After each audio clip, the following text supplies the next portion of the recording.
Ba-da-ba. Alrighty. Howdy, everyone. Welcome on in. Doing a little bit of a work along today, as I've been absolutely slacking at getting this work done. So the best way to do it is to force yourself to do it by being online and holding myself accountable. 1 second.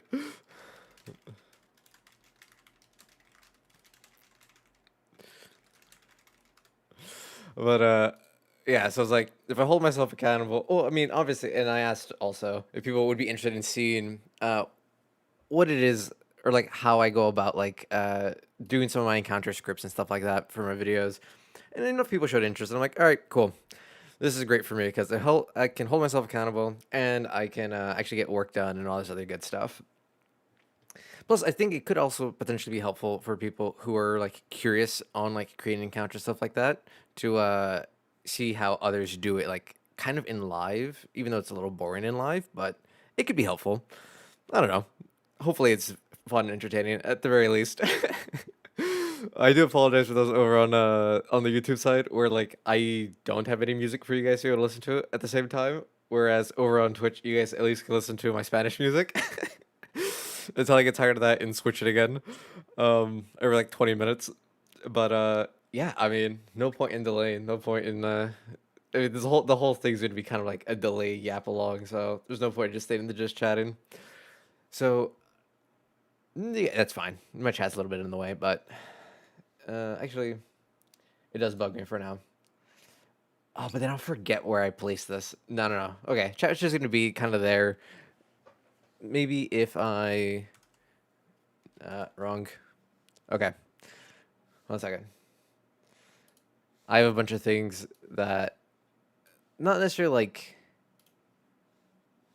need to be hidden, but I just would much rather uh not have to worry about anything. So we'll do like all right. There is no like true winning on like which is better. If it makes more sense to have the script more visible or the stat blocks that I'm working on more visible. Well, I'll move things around if people want me to move them around. But for now, I think I'll do it like this. But this is normally like the layout I have, obviously across both my monitors instead of just on one. But I can do this. Yeah, normally whenever I'm doing my scripts, as you guys can see, I just have like a giant Word doc where I have everything all in one from when I was. So this obviously was before I started like properly scripting out my. This was after. No, this specific Word doc is after a little bit of like the Encounter Workshop series. Um, I had done a bunch of the regions beforehand, before like scripting any of them, uh, which is why like my original videos are all kind of dog, because I also like didn't have a clear idea of structure on how I wanted the Encounter Workshop series to really even look. And then like as I continued working along that series, I got a better idea, and then I'm where I'm at now, which I'm actually really happy with. I'm still tweaking it ever so slightly to help make it a little bit more concise because I feel like I just ramble a little bit too much, and it isn't overtly helpful when I am just rambling. So I'm always trying to make my videos as concise and easy to digest as possible because I genuinely do want like a lot of my Encounter Workshop series like videos to be like these really quick plug and play things. You're like, oh shit, I have session in like 10 minutes or 20 minutes. I don't know what to throw at my party, and you just need a quick encounter. Like I want these just to be like those quick, bite-sized things, 1-2 minutes each. You can quickly watch it, get a good like rough outline to work with, and then you can jump straight in. I know my DM, she has actually checked out a couple of my videos, and I only noticed because we always joke about it that like she has a hard time trying to kill me and my party because we are such like power gamers and we have such like cheesy strategies that we use to overcome everything. Howdy, Nico. Welcome on in. And so like yeah, we use a bunch of cheese strats, and I only noticed she was using one of my videos because there was a bunch of strategies she was using in an encounter, and I'm like, wow, she's really catching me off guard with some of these. Like, she's actually like really like screwing us over, and I was like, but a lot of this feels very familiar with the setup and the description that she's using. I'm like, oh shit, this is my video. Which is like, yeah, I watched it right beforehand. I'm like, what better way to kill you than with your own ideas? And I was like, it was almost successful. That was like the closest my character ever got to dying. But yeah, so I have like over 46 pages of just script writing, of just miscellaneous word vomit. But hopefully we can at least finish these two. And if we finish these two relatively quickly, I have another video that like I started over a year ago that I never finished because it is it's a fun idea. I think it's a fun idea, anyways. Where I take different VTubers and I create stat blocks for them, and then talk about like ways you can utilize them and like kind of like the thought process behind that stat block creation. That way, people can drop their favorite VTubers into their D&D campaigns, either as NPCs or even as enemies if you want to do that. Um, Nico, with all of you guys, will definitely recognize the ones I'm working on because they're the Fox Girls. Uh, I finished Happy and Use stat blocks like a year and a half ago, and those are like done and ready and like crisp. And then, like, if I remember correctly, I'm either mostly done with mochas and I'm mostly done with ninis. It's just a matter of I'm stuck on like the last little tidbits because like I didn't want the stat block just to be like, oh, here's generic, like mage stat block for you, like Nini or whatever, or like just ranger stat block for Mocha, because I felt that it was like it was a little boring. I wanted to like really give them a little bit more like flavor and pizzazz, like personalization. So I went through and like a bunch of VODs, and obviously I've been following them for a hot second. So it's like trying to throw in inside jokes and their stat block and other stuff like that. And I just got like really stuck with certain like abilities I wanted to give Nini stat block and Mocha stat block. So like those are the only reason like those are like lagging behind, but everything else for the video is essentially done. And then obviously, script up a little bit for it of explaining the train of thought on like how I created them. But like everything else is done. The art I commissioned like a year and a half ago is done. Everything else is like ready for me to finish that video, and I just have not gotten around to it. So if we finish these encounters relatively quickly, we'll maybe I'll jump into that and try to finish that too. But yeah, currently I'm on the very last encounter I need for the first video, the first part of level 3, and then we go into the level 4, 5 encounters. I know recently I've been kind of changing up my encounter workshop like train of thought, where I feel like with the regular encounters, because these are more simple, they are a little bit more straightforward, and they're not as difficult. I mean, they're still a little difficult, but they're not as difficult as my elite encounters, which are like actually designed to bring the party to their knees. Um, I'm changing my methodology where instead of providing like quest ideas for the regular encounters, I'm only doing those for the elite encounters. That way, those can be like super fun, super impactful because like that's what those are meant to be, anyways. Like those are meant to be super exciting. These like omega like boss level encounters that your party is like either been building up to or is like super excited to fight. So I think those make more sense. Like give like these really grand quest ideas, whereas the regular encounters, I'm gonna if I can think of something like super fun and super creative for that specific like monster or monsters, I will obviously always include a quest for them. I don't ever want to like not do that, but I think what I've been doing for the last couple of videos has been just regular encounters don't really get a guaranteed quest idea like scripted out unless something like super like fun pops in my mind. Is mostly just like highlighting the key aspects of that stat block and like what makes that monster specific like unique, and it's like keep note of as a DM, and then obviously like the tactics that you can utilize for that monster in that fight, because I think that's like the thing that takes most encounters to the next level is every fight, because like my DM, she's thrown Tarrasques at us, she's thrown greater dragons, ancient dragons, a whole swarm of shit at us regularly, and it's like when she just throws it at us like straightforwardly, it was never too difficult for like me and my friends to ever like overcome those challenges because they're just attacking us like they're just holding W and left click, essentially, and it's like okay. Like that's easy enough to counter. It's easy enough to like work around and navigate around. Howdy, egg. I am because it's the only way I actually get this work done. Just doing some script writing to give it a little bit of like the background of like the train of thought and like why I'm approaching things the way I am. It's like, but yeah, I think tactics is what really brings D&D encounters to the next level. I know because like with my party that I DM, we would a lot of them have played D&D before, like other RPGs, and they're like, oh, okay, like this is gonna be like a super easy like wolf fight, for example, or like a bandit fight. That's gonna be, they're like, oh, we expect to like mow through this because they mow through them in their other games.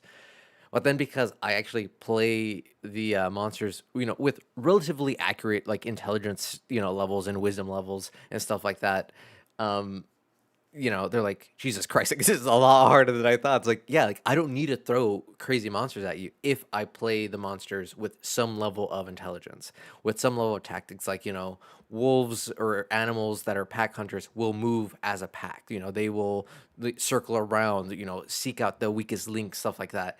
And it definitely changes the dynamic of the encounter whenever you like fully utilize a stat block and play them, with some level of intelligence. Not necessarily like metagaming intelligence where like obviously I hear my party going, oh, we're gonna do this, and then I go, okay, let me actively counter that. I don't do that. But I just go, all right, the monsters have, like a 13 intelligence, which means they're, smarter than the average person. They can look at the battlefield and go, hey, I've been a bandit for like the last 3 years. I know obviously how to be a bandit. I know how to survive.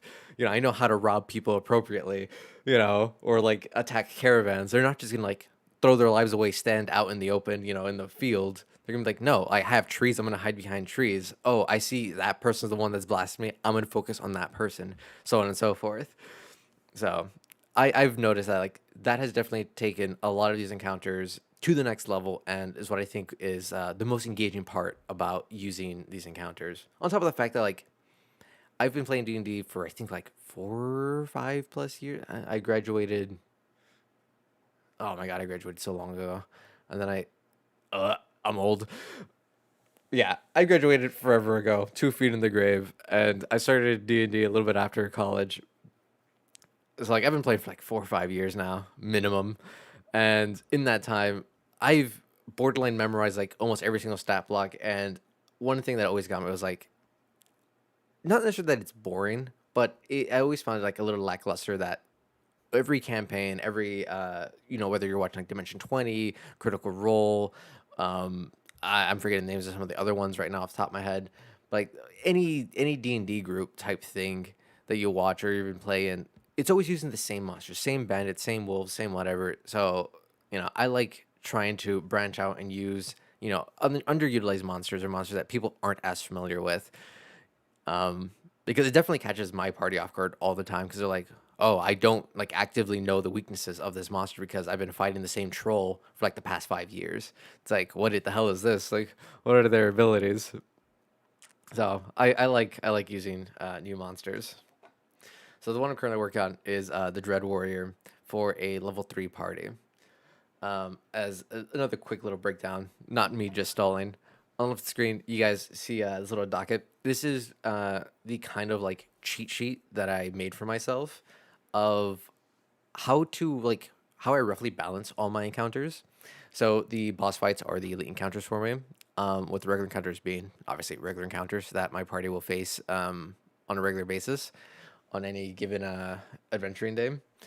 I have it broken down by levels 1 through 20, along with how many of the monsters and the CR of the monster, and and so far every time I've done that, it is always proven to be a good challenge for my party at every moment. It has never felt like a complete wash for them, and it's never felt like it was like so unbelievably powerful that they had like no chance to ever like win.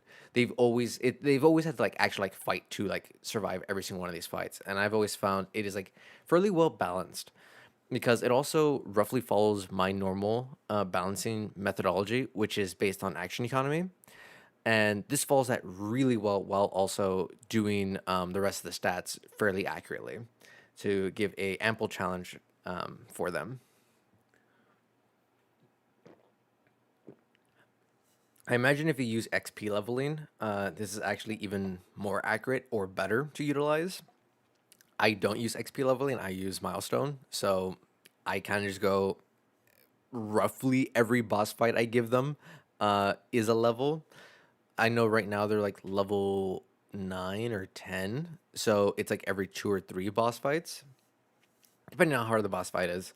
But I found this scale to be super helpful, super accurate, all the way up to where my party has been at, and it's been super nice as a little cheat sheet for whenever I need a on the fly be like, oh shit, like they went in a direction I didn't expect. They need to fight something big. And I can just quickly be like CR or whatever. They're level 9, so CR 17.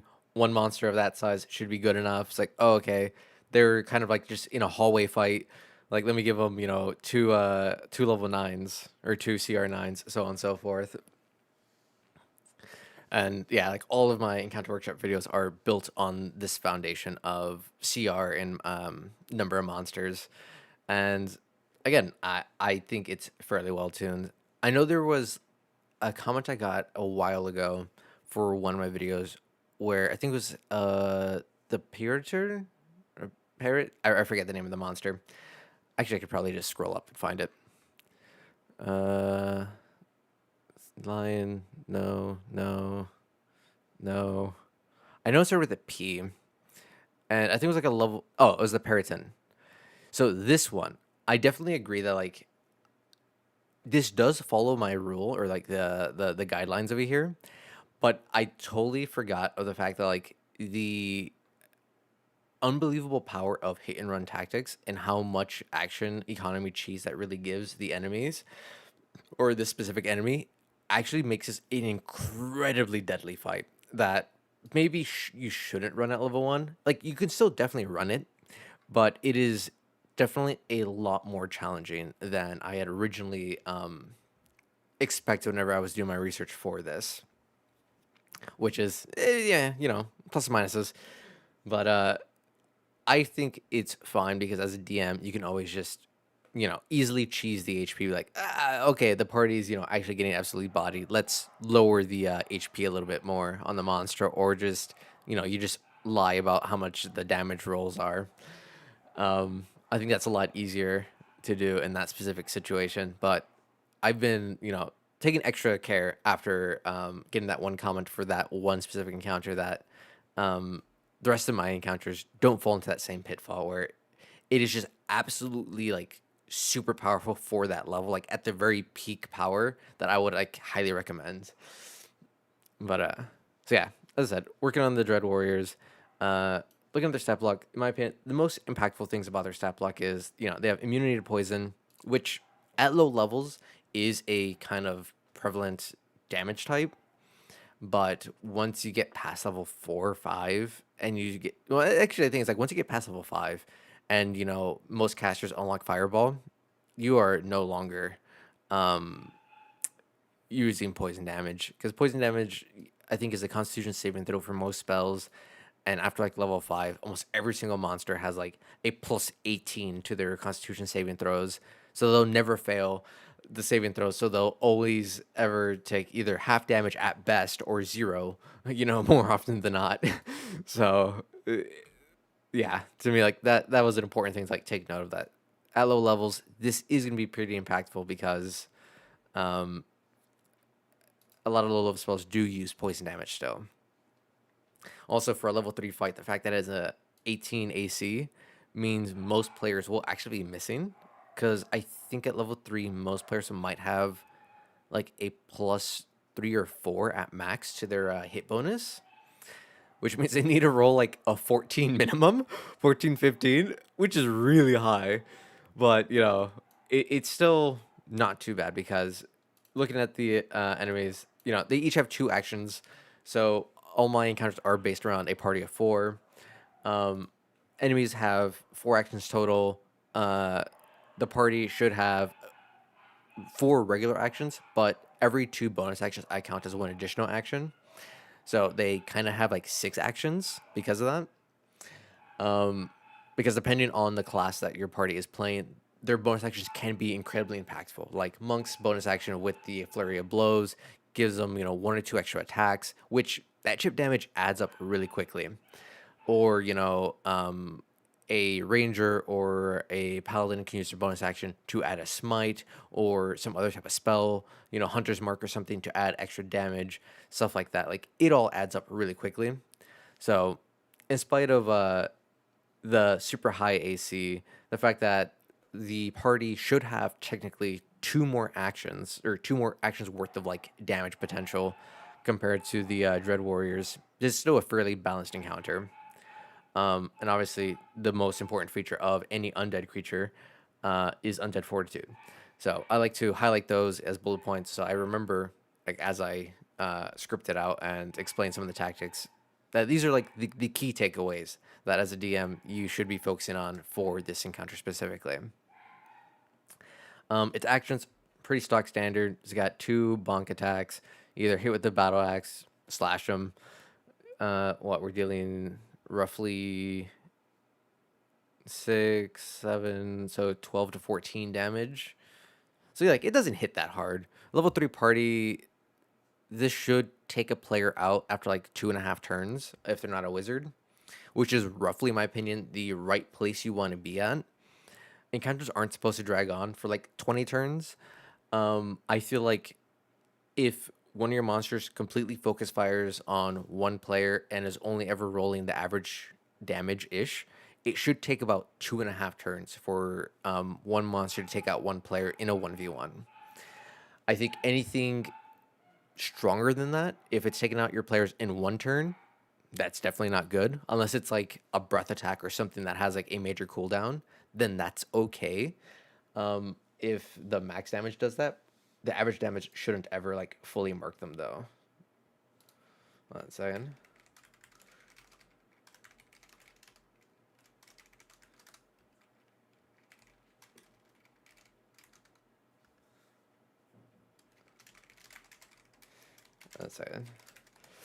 So yeah, it's like if monsters are taking out players in like one turn, that's with their regular attacks, that is way too strong. It should always be like 2.5-ish attacks. Even when you're homebrewing, I try to follow that same rule. It's like 2.5 turns with the average damage should roughly kill a player. Anything past that, anything weaker than that is okay. But like if it's taking 4.5 turns, 5 turns, I think that's too weak of a monster to be thrown at the party at that point. Unless it's supposed to be like an absolute gimme, fight type thing where they're not meant to do anything except for like the littlest bit of chip damage.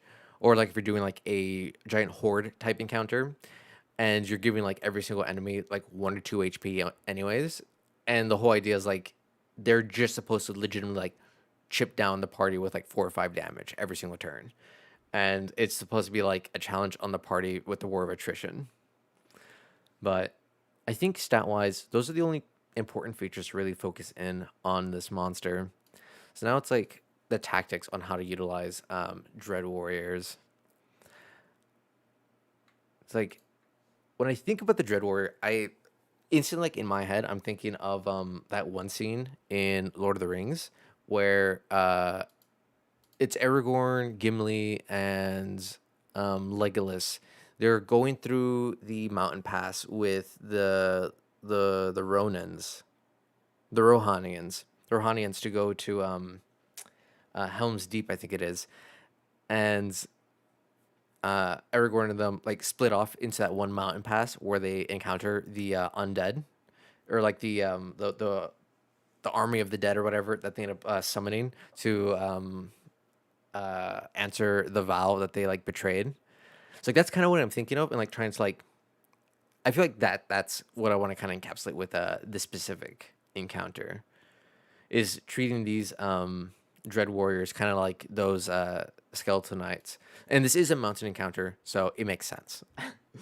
It's like, oh man, you guys are gonna see like my actual like train of thought of like how I type out in the dog ramble that I do. As you can see, it's like I write all this, and then like when I go actually like go to record the video, I remember like 20% of this, and and I just change it on the fly because as I'm like saying it out loud, I'm like, that's stupid. Why would I ever say it like that? And then I'll just change it as I'm recording. But oh man, it feels weird to like actually write out my like train of thought in front of people. I explained this a little bit during my art stream. I've always hated working in front of others, letting people ever see me like struggle or fail, or just like be slow at things. So this feels a little weird, but it'll be fine. Lord of the Rings has Aragorn. So yeah, so that's the kind of idea. In this specific situation, the monsters are average intelligence. They have pretty high constitution. We have the. Ooh, actually. Hmm. Okay. Actually, I have an interesting idea that we could do with this. So, because of their poison immunity, and kind of going along with the idea of the Lord of the Rings fight that I was mentioning, in the Lord of the Rings fight, if I remember correctly, in that mountain pass, it is like overtly foggy and confusing. So instead of there being fog, because fog and low visibility doesn't really mean that much in D&D unless you are, you know, using a longbow at max range, which most players are never doing, because almost every encounter is within like 120 feet of any monster. um, I think what we'll do instead is uh, we'll have a poison gas in the mountain pass. That just applies uh, the poisoned condition, so it doesn't do any damage. But the party will constantly be plagued with trying to, let's see, they are level 3. I think at level 3 the average player, yeah, it's about like a +3 to their constitution saving throw. It's either a +1 or a +3 depending on what class they are and if they have proficiency in this. So I think we'll go with the DC 13. Yeah, I think a DC 13 should be fine.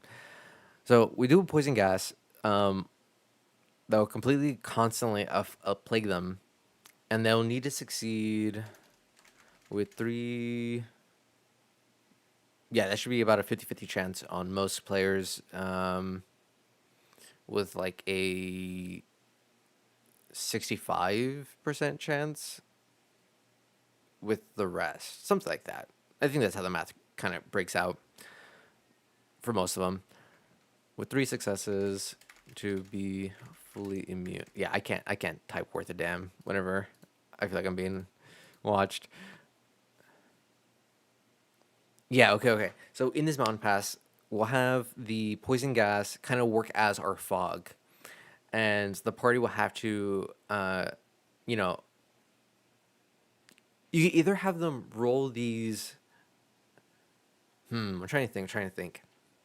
It's like, would you want them to be rolling these poison gas? I guess it doesn't matter whether you have them start rolling for the poison gas, for the poison condition, as soon as they enter the mountain pass, or like obviously a little bit into it. Like, you describe, oh, they're going to like a little foggy bit of it, and then you can start asking, yeah, okay, and then like, yeah, okay. So poison gas, blah blah blah. This applies condition with 3 6 to be fully immune. Otherwise, um, otherwise poisoned. Obviously, after the 3rd check, that's when I can type, I swear. Yeah. So then after the 3rd check, or however you want to run it,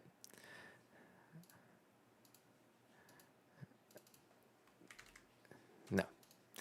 So yeah, after the 3rd check, that's whenever you actually have the Dread Warriors kind of come out of the fog. So you can like explain that the checks aren't happening like back to back to back, but are happening like every like 10, 15ish minutes of them like, walking in this mountain pass. That way, it would make sense logically if they, have been in this fog for enough time that, these Dread Warriors kind of coming out of the fog would make sense. Yeah. So after the third check, the encounter will happen. They are undead, just kind of wandering about in a mountain pass. I imagine because they are wearing chainmail and a shield, they should be kind of loud. So any player with a passive perception of, I shouldn't be too difficult. Passive perception at 12, um, will be able to detect these warriors. Yeah. So yeah, I think if any player has a passive perception of at least 12, they can detect the warriors, warn the rest of the party, and then from there the party has the option to either try like stealth around against their perception check, or uh, try to ambush these dread warriors.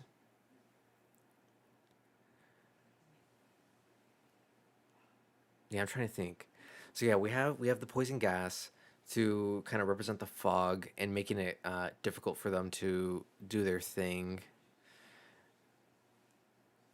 It gives them an opportunity to either circumnavigate the entire encounter, which I always like giving my players an option to either avoid encounters altogether. I don't like always forcing them into fights. I do like ambushing the hell out of them, but I only really do that whenever they're being incredibly indecisive. Like they're like out in the middle, like recently when they were like in the Underdark, and they were debating on like which path to take. So they were just like as a party, arguing on which path they should take of like the three different tunnels in the middle of the cave system. That I said, all right, cool. You guys are just yapping like IRL for like 20, 30 minutes trying to figure out where to go. The enemies heard you guys talking because one thing I do at my table is unless they like explicitly say, hey, DM, this is a question for you specifically, or like this is above table question. I told them that like everything they say at the table, I will take as their characters saying it.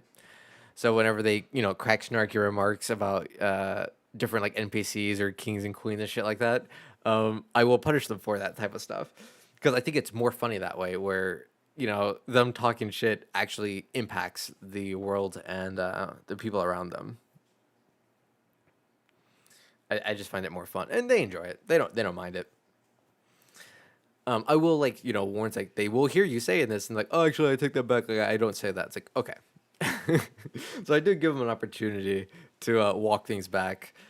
I'm not a complete asshole to them, but yeah, I only really use ambushes whenever they are just not moving at all or not choosing to do a single thing. I'm like, all right, let's force you to do something. It's like, yeah, we have the passive perception, so the opportunity. If no one does have the passive perception of 12, then yeah, the Dread Warriors would just attack them. Dread Warriors, they have 30 feet of movement, so I'm trying to think. It's like whenever I've been in fog IRL, you can normally, depending on how bad the fog is, you can normally see a good distance away from you. So I don't think it makes sense for the Dread Warriors to sneak up on the party. But if no one has passive perception of 12, yeah, if they don't have the passive perception of 12, if no one has that, or successfully, how you win in this game? Howdy, howdy, Chandu. So in D&D, winning is very subjective.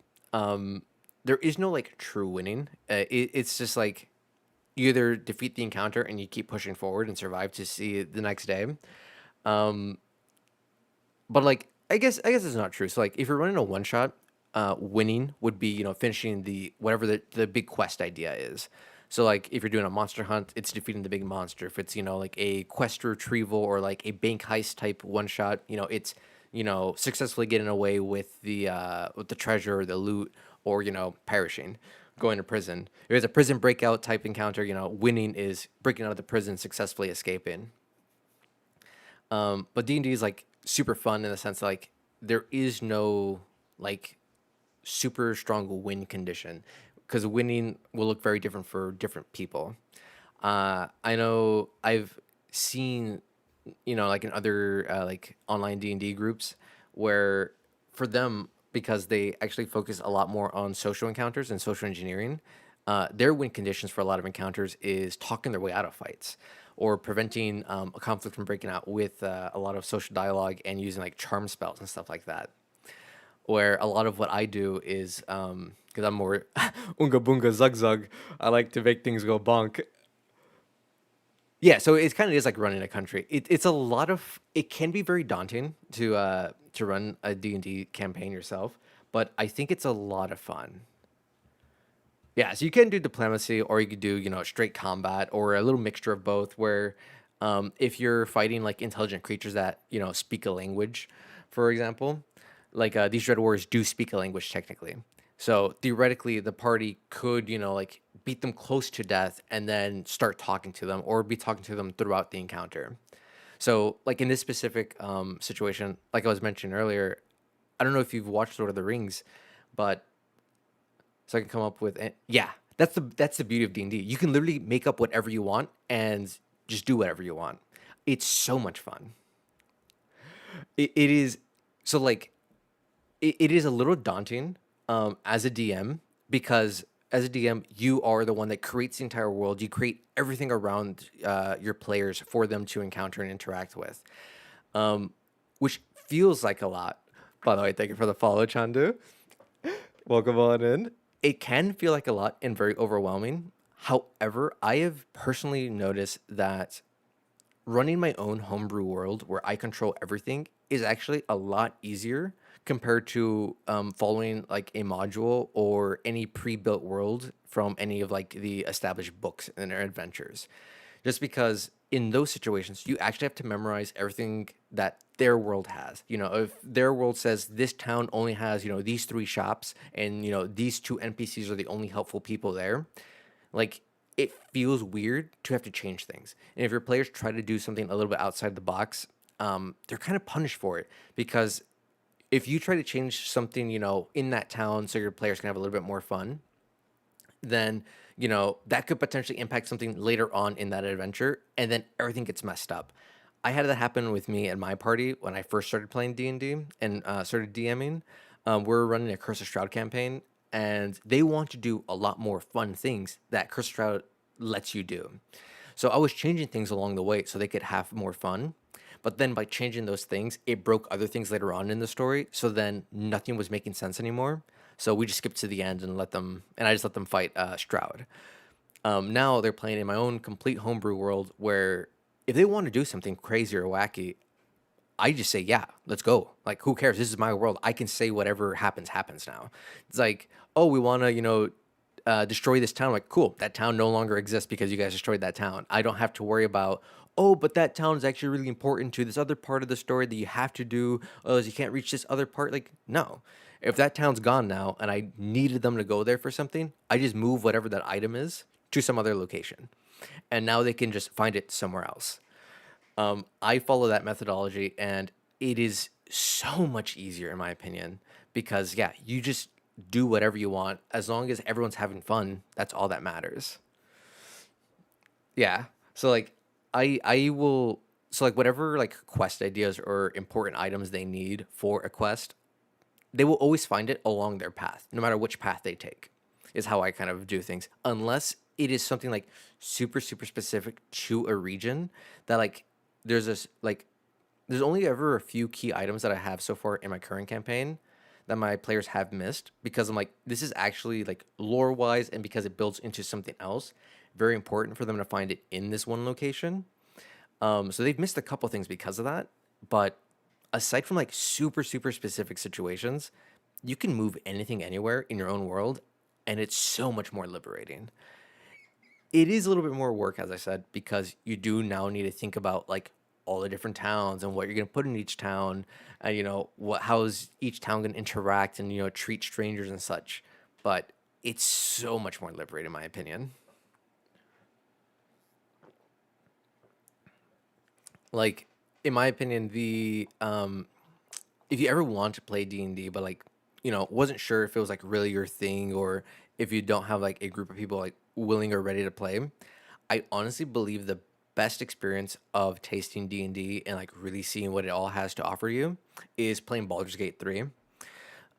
It is based off D&D 5e's rules, so it is the exact same rule set that I'm working with for this script and that me and my players play in. It gives you a good taste of what encounters feel like, the different win conditions for certain encounters, how you can kind of social politics your way out of some of them, the different tactics you can approach them with. Like, oh, we can actually set up in this certain situation to like stealth around the enemies, get behind them, and ambush them like this, and so on and so forth. The different pros and cons of being mean to certain NPCs or siding with one faction over another. Baldur's Gate 3 does an amazing job of like really showing you and giving you the full D&D experience without what is his name again? Yeah. Bald I can spell Baldur's Gate. Oh my god, I can spell Baldur's Gate 3.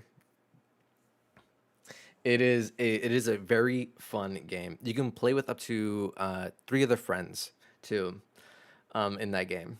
So if you had a couple of friends who want to play D&D or were potentially interested in it, but no one wanted to be the dungeon master, for example, you could easily all just jump into a Baldur's Gate game, and you're all just players. And as I said, it does such an amazing job. It uses all the same spells and everything from D&D 5th edition. So it is a pretty much a 101 copy. There were a few things that they changed just to make things a little bit like more easy or flow a little bit better in a video game versus like in actual tabletop. But it does such an amazing job of showing you what D&D is actually like without having to like fully commit to, buying a bunch of dice or books or anything like that for a D&D. It is a wonderful game. It is beautifully done. It is super creative. It is lots of fun. Once I finish Elden Ring on Saturday, not this Saturday, but once I finish it, my Saturday streams will be Baldur's Gate 3.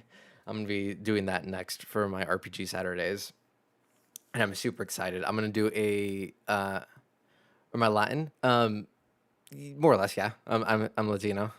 I'm Hispanic.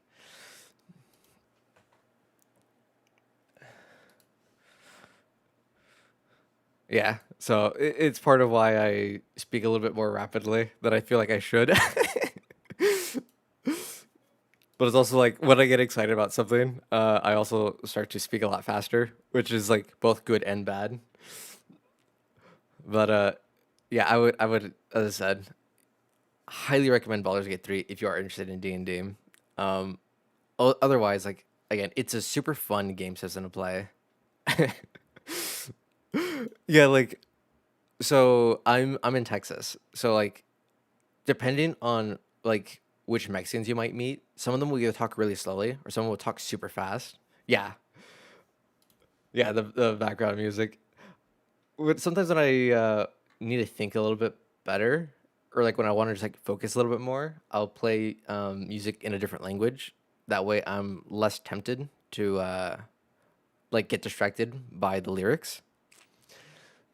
Because otherwise, I'm normally playing like rap or just like EDM or metal. But sometimes I just need like a little bit more of that upbeat to keep my brain in a different mind state that's more conducive to this type of work. Like once I hit like a flow state, I'll probably switch over to like rap or metal because like once I like get going, then I want something like heavy and fast. But like when I'm like easing into getting that flow state started, I'm way more about I need something just like a more like chippy, upbeat, airy type stuff. But yeah. So if they fail the perception check, so if they aren't able to notice the Dread Warriors, then I think it would make sense for the Dread Warriors to be within 30 feet of the of the party. Yeah. So it's not gonna be a full ambush in this encounter, but they will be within 30 feet, so they can immediately close in on the party and it start attacking at least on the front line. Yeah, with the average intelligence of 10, they're not gonna be that smart. So they're not going to be able to go, oh, we should definitely focus the back line and use their action to sprint back there.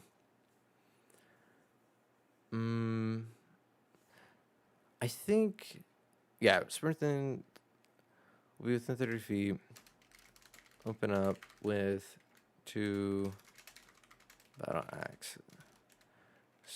Battle axe swings. I feel like even with 10 intelligence and 12 wisdom, it would make sense that if a player is isolated, then they will hit them with a javelin instead. Because that'd be just one long-range javelin attack. As I said, then they will throw a javelin instead. Yeah. Aside from that, they're kind of unga boonga. Yeah, wisdom and int aren't very high. So this will be a very, so this is a very straightforward combat encounter.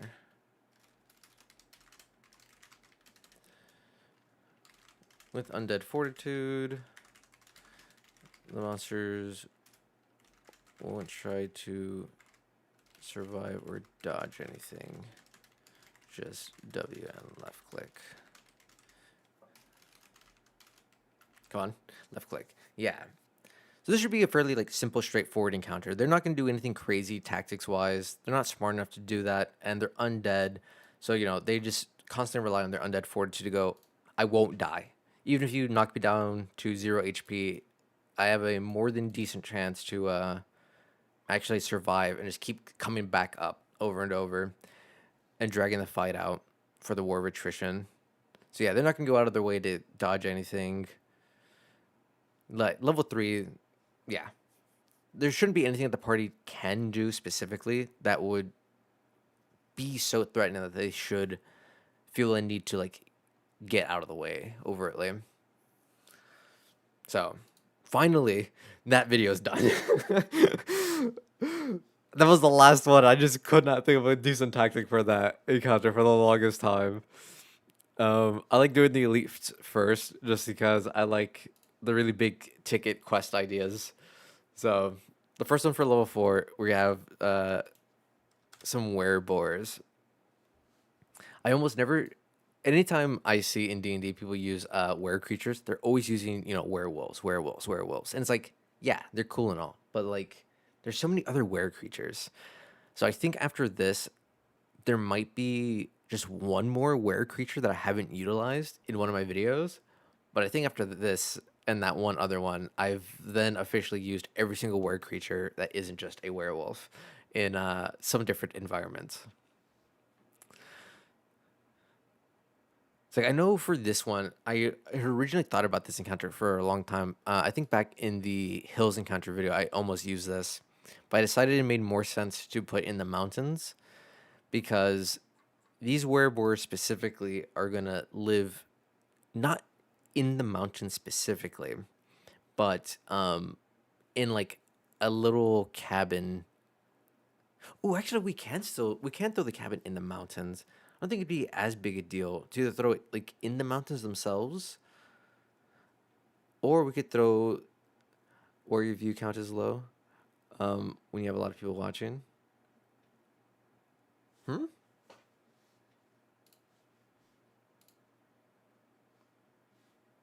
No, I just got a couple people lurking. It's not too many, but I mean, it is what it is. I'm still fairly new to streaming.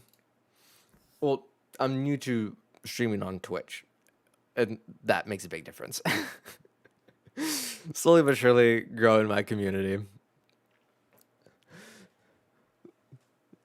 Again, it's this. I also like don't expect this type of stream to be like the most engaging, like content. Anywho, so like I think it's fine if your account's a little bit lower than normal. Doesn't bother me.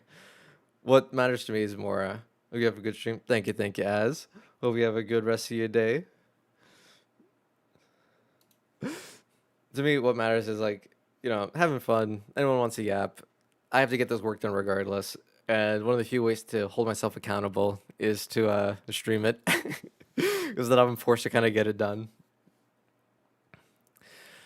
But yeah, so this is actually interesting because originally I had planned to have the werebores um, kind of like in a cabin at the base of a mountain that are isolated from a village because of their werebore curse. But now I'm thinking it should work either way if whether regardless of the werebores being at the base of the mountains or actually in the mountains themselves. Let's see. Trying to think. Do boars live in mountains? Anyways? Boars. Do boars live in mountains?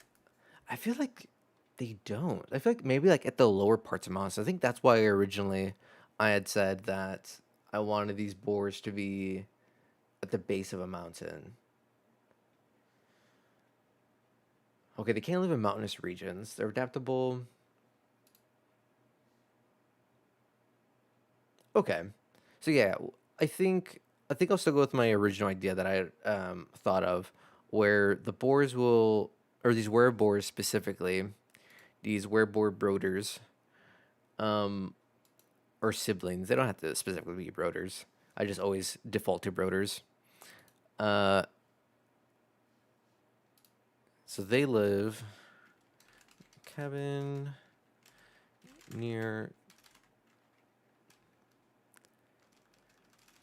either near the base of a mountain or just in the lower regions of the mountain. Yeah. So we got sibling war bears or were boars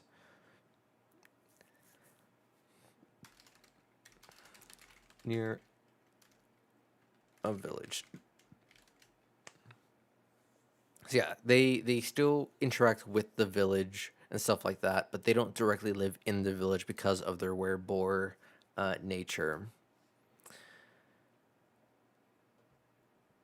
Yeah, because boars are kind of a nuisance, and then I think every were creature technically, whenever they hulk out, they're considered okay. Yeah, so they are considered baseline neutral evil type monsters.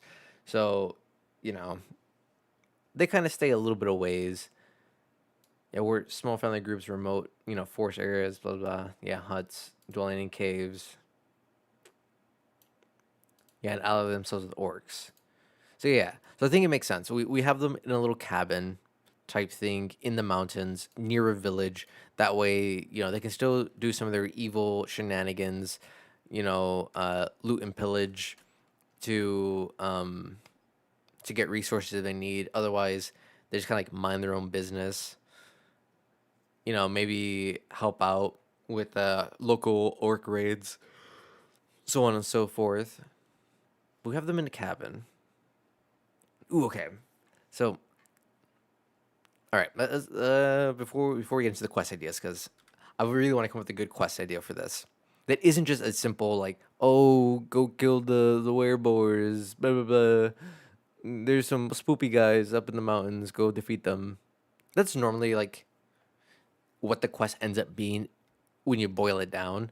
But I like to try to give it a little bit more pizzazz, give it a little bit more substance. Um, Whenever I create these quest ideas. Before that, let's talk about the key parts of the werebore. All right, low AC, 11 at highest. That's fine. They have incredibly low AC is fine because they have pretty high HP anyways. Yeah, 78 points of HP is actually kind of crazy at level 4. It's not too much actually. It should take the party like 2-ish turns if they all are hitting focus firing on one of them. Yeah, that makes sense. Yeah, they get 78 HP. They have good movement speed. That's not really important to take note of. This is what it is. The damage immunity to non-silvered or magic. Damage immunity to non-silver or magic attacks. Yeah, I think that's like the part that makes every were creature super dangerous. It has no AC. It has, decently high HP. Not the highest, I think, for their level and their CR, but the fact that they have complete damage immunity from all non-silvered attacks or any non-magical attack essentially doubles their HP, if not, quadruples it, which is going to be like the real dangerous part of this fight. But like that's stock standard for most were creatures. I think there's only like one or two were creatures that doesn't have the silvered immunity. Shape changer, blah. We know that. Obviously, they're a werebore. They should be able to shape change. All right, so if it moves at least 15 feet. Okay, yeah. The charge is going to be super impactful. Charge attack with 15 feet of movement. And this deals 2d6 extra damage with a DC 13 strength prone ability. And that's actually dangerous. This part is dangerous for a lot of creatures that have a charge ability that will knock you prone. They tend to also have some type of bonus attack they can do against you while you're on the ground and just stomp you out. It looks like the werebore does not have anything like that, which is lucky for the players, but being able to start off the encounter with knocking them prone is still pretty dangerous because it would give the werebores advantage against that creature, making their maul attack or their tusk attack really powerful. Only one of which can be its tusks. I mean, technically to make both of them powerful because the player is not able to get up between until their turn. So yeah, 2d6 plus 3, and then, okay, it's 2d6 plus 3 either way. But if these are tusks, okay. So, tusk attack can give werebore curse. Okay, that's kind of bleh. The party has like a 50-50 chance of contracting the werebore lycanthropy, which isn't that big a deal. I think the hardest part about like dealing with your players getting lycanthropy is would they like debating whether they have the damage immunity of the werebore or like the were creature effect while they're still in their normal like human state, or if they should only get that whenever they transform. But then it's also like, should they be able to transform of their own accord, or should we only let them transform like on a full moon? But like as written, most were creatures on a full moon, it states that the DM technically has control of them during the full moon. So it's like, should we let them be able to go beast mode on their own? Should we limit it only to full moons? Should we give them all the damage immunities, and bonuses of being a were creature? Or, do we wait again for only whenever they transform? And it's only when we, the DM, can control that.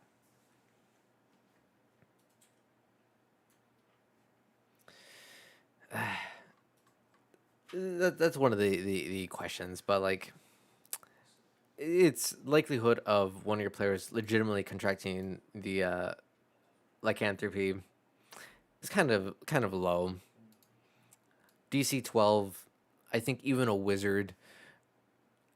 No wizard I think ever makes Constitution their dump set. They always put a 10 in there at bare minimum with the standard array. So they'd give them a +1. So it's like, still, yeah, it's about like a 50-50 chance that they actually contract it or not. I think that's more than fine. You don't have to worry about that. Okay, so I think reckless. If a boar takes 14 damage or less, wait. If the werebore takes 14 points of damage or less, that would reduce it to 0 HP. It is reduced. Oh, okay. I completely misread that. And I was like, wait a minute. If it takes 14 or less, it reduced that to 0, period? No. If it would be reduced to 0. Uh, if killing blow is less than 14 damage, stay at 1 HP. Okay. Yeah, a lot of how I kind of type up some of these things is very much kind of like coding brained, or it's just, if this is true, then do this. If then statements essentially is how my brain works.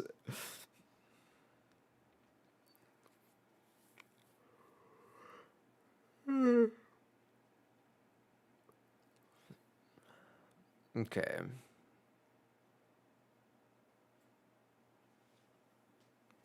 Okay. So I think that's all the key highlights of their stat block: intelligence, basic, average, wisdom, average, charisma. They're not hella strong, hella constitution, all of which makes sense. Okay, now we got to think of a fun quest idea for this. So I very much like the idea of like setting up this encounter. We can do the setup first before we come up with the quest. So for the setup of the encounter, we're gonna have so it's this cabin near a village in the mountains or at the base of the mountains, because they want to kind of stay a little bit of ways, because before they like fully became neutral evil, they were still like kind of decent people. All right, let's change our music real quick. I think I hit that point where this isn't helping me anymore. Uh,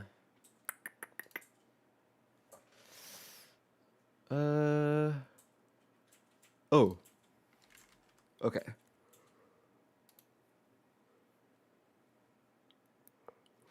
Let's listen to Muse. Actually, do they have the album I'm thinking of on Spotify?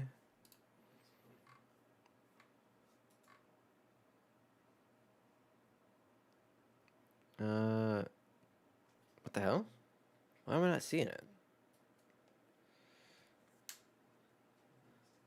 No, I know they have it. I know they have it. I know they have this album.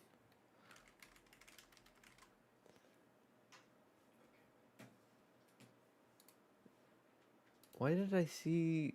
Why did I see this? Because it's an older album. I don't know. I don't know. I thought this album was newer. Um, let's go with.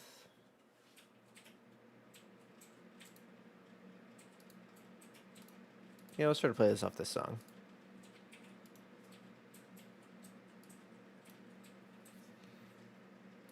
Yeah, that'll be good.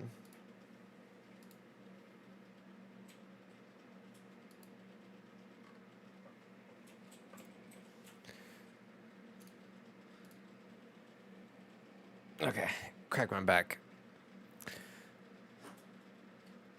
Okay, so we have cabin at the base of the mountains. Because they weren't evil just yet. Do we want to have them... No, they're not intelligent enough to be tricksters.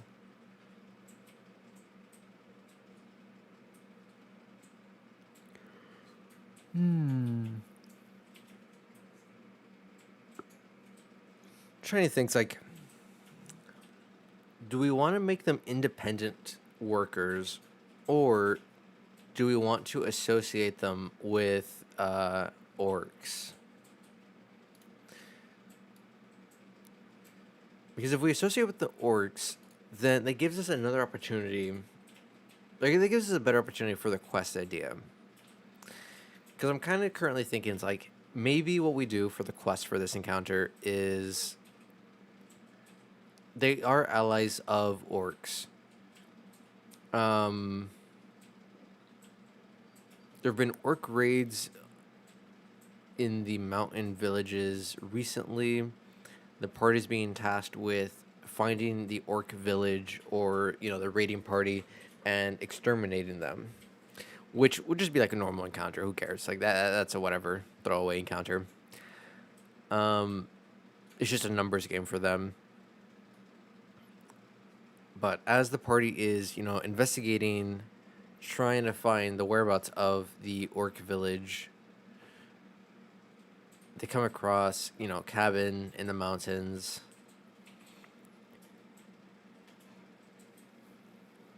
Well, it could always lead into like a much bigger orc fight. So this could be like a building type encounter where this just foreshadows. Ooh, actually, yeah. We use it as a stepping stone encounter. So the direct quest is to okay. Orc raiding party has been terrorizing local villages / towns in the mountains.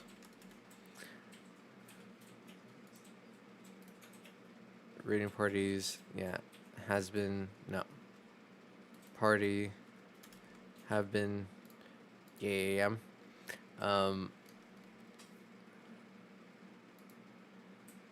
sure, whatever.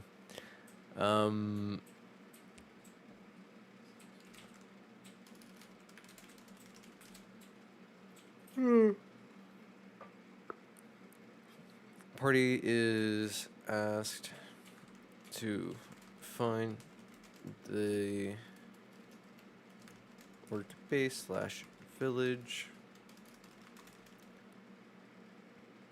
and take care of them. While investigating the mountains, they find the cabin with the wereboars. And the wereboars, which act as forward scouts / guards for the orc. So we'll have the wereboars. Yeah, they're like the scouts, the spies for the orc village or orc raiding party, because they can transform into a regular humanoid form and look like the common person. They go into the village, scout out. All right, this village does have enough food, enough steel, enough whatever, to see if it's worth the orcs' time to attack. They live in a very simple cabin. Now the cabin idea kind of feels silly if I'm doing this type of idea where the wereboars act like a scouting party, because then it wouldn't make sense for them to like keep building cabins along the mountain. You know what I mean? Doesn't make as much sense. Mostly because like when I think about it, logistically, it would take multiple days at bare minimum for them to make even like a simple rudimentary cabin. So it doesn't make sense then for doesn't make sense for it to be like a mobile scout party. Well, actually. No. I'm thinking too small. It is a cabin. It is a forward scouting party. Magic item that the orc party found while raiding, so magic cabin that they can just pick up and go. Kind of like the portable fort item, something portable fort, portable fortress, but instead of it being a fortress and giant like stone tower, it is just a little cabin. Yeah. Okay, actually, yeah, I like that idea. I like that idea. So it's still a mobile cabin.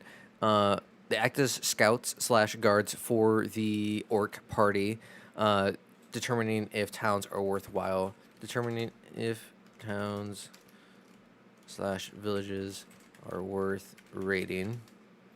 While investigating the mountains, looking for the orc village or their raiding party where they're staging, that is when the party will find the cabin. Party will find cabin while investigating the mountains.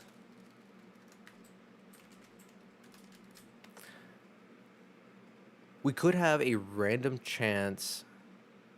I'll leave that up to DMs to determine. But I feel like it's pretty easy with this kind of setup. With this kind of setup, it leaves it open ended enough that if a DM wants to give the party an opportunity to discover the wereboars a little bit sooner, they could have them run into the wereboars while they're in town, and them just be like giant brutish people there, or people in the town kind of like acknowledge that the party isn't the only like newest strangers, like newest visitors to that town. Like, oh yeah, we've had another group of visitors recently. They allegedly live up in the mountains, which could lead the party. Yeah. Okay, so yeah, we leave that up to DMs, but I will definitely suggest that. Uh, Towns people hint at the fact that there are that there were other recent strangers in the town. A pair of siblings.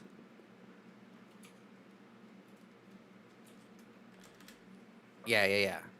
So this is good. So we give the players an opportunity to kind of get a heads up that there might be a pair of strangers, whether that be good or bad, that could be lurking about nearby that aren't in town and don't live in town. So that way, whenever they are exploring and investigating the mountains, they have a chance to potentially find this cabin, and then they go click, click, click, cabin, two people, oh siblings, you guys are the outsiders, you know. Then when they interact with them, yeah, okay, yeah, no, that's actually really good. It's actually really good. I'm cooking here, because it opens up a lot of opportunity for the players to interact with the wereboars and potentially catch them out on some lies and stuff like that. Because they can be like, oh, how long have you been here? Oh, we've been here for a while. It's like, oh, this cabin's, looks a little fresh. It's really well put together if you've only been here for like a couple days or whatever, like a week or so. Like what brought you here, so on and so forth. It allows a lot of social interactions to drop the hints of the wereboar's true nature and goals. Yeah. And then, and then they could have like an extra room in the cabin because it's a magic cabin. It could just automatically have like 3 rooms in there. Make it like a decently sized cabin, which will help lead to a little bit more of the. No, maybe don't give them a room. We have the players sleep out in the living room, but just like, oh, you don't need to sleep outside in the elements. You can chill in here if you need be. If they meet up at night, if the players sleep over, that is when wereboars. If the party talked about, yeah, okay. Because yeah, if the party talked about what their quest is and why they're out here, wereboars immediately go into, all right, we need to silence them, attack them in their sleep. While they're sleeping in the living room, if they are sleeping in the living room. If they decline to sleep in the living room and your party goes elsewhere, uh, they tail the party in their boar form. They transform after the party leaves and tail them as a boar. So they look like they belong. But the party isn't like outright gonna go, oh, boar, instantly kill. Because the wereboars will make sure to feed them while they're in the cabin. Yeah. Uh huh. Okay. If the party does any type of investigation inside the cabin, whether to distract the wereboars, they could potentially find clues that would lead to the fact that they are in fact colluding with the orcs. Ooh, yeah. Okay. I'd say investigation check in the cabin of DC, we'll say 14, will reveal uh, connections with the orc raiding party.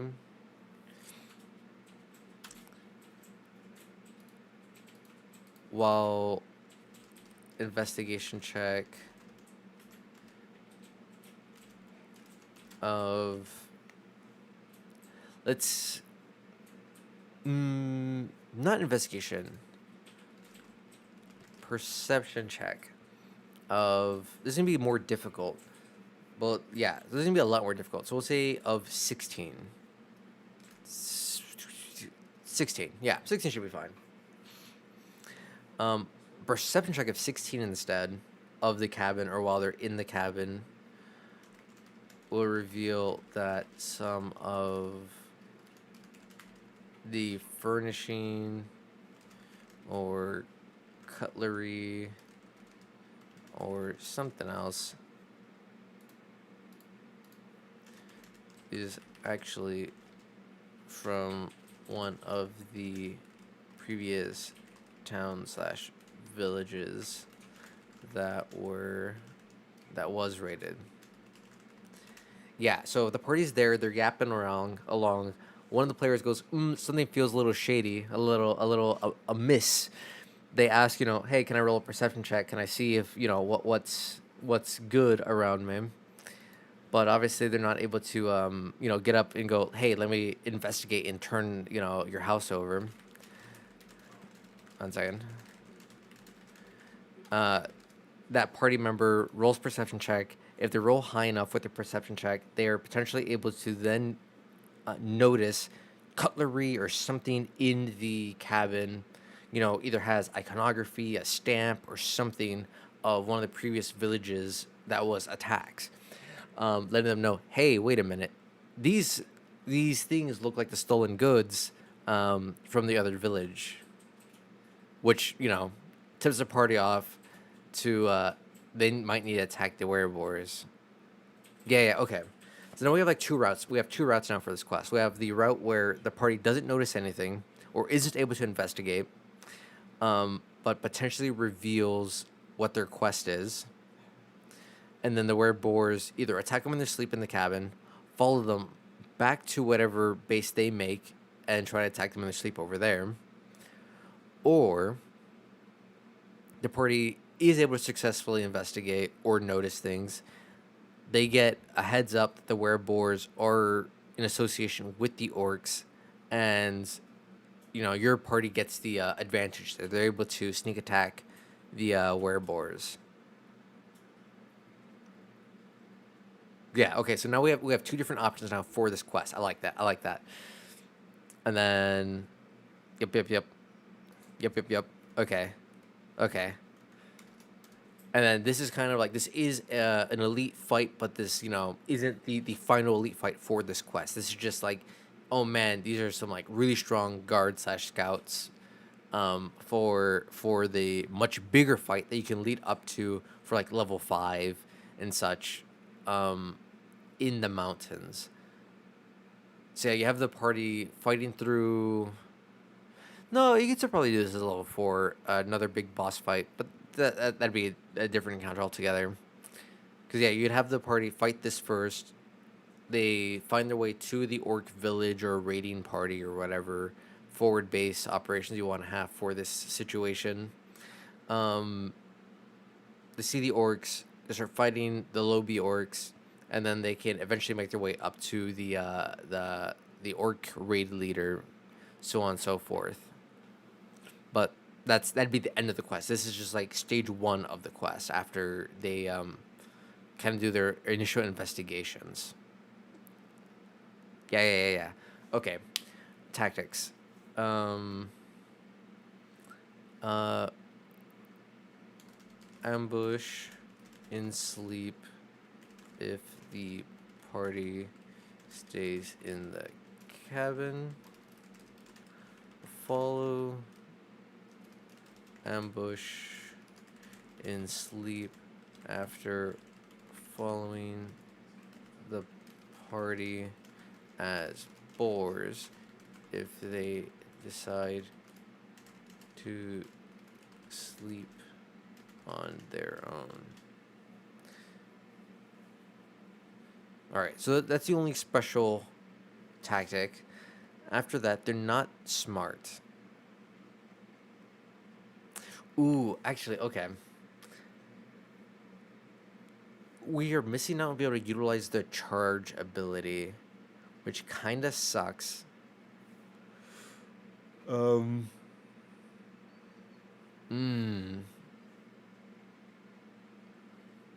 Does it make sense for a? No, they're already knocked prone. They're already knocked prone, so that doesn't make sense actually. Uh.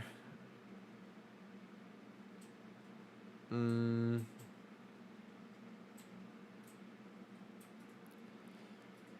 I was gonna say, like, does it make sense for a cabin room to be at least 15 feet or, minimum 15 feet? That way, the werebores can charge from the other side of the room and, like, use the charge ability and bash into the players. I don't think that makes as much sense, though. I feel like that's not as likely or viable. So if it's an internal fight inside the cabin, no charge ability used. However, they will use their sofa/tables as cover from ranged attacks. Yeah. Okay. If they're fighting outside, then use charge ability to open combat. Yeah, so if they're outside and they have the ample opportunity to be able to charge 15 feet, they will do so then at that point. Slam into the party, knock them prone if they're not already prone, and start beating them. Uh-huh. When it comes to their attacks, I mean, they're just gonna use both their attacks like normal. There's gonna be another straightforward fight.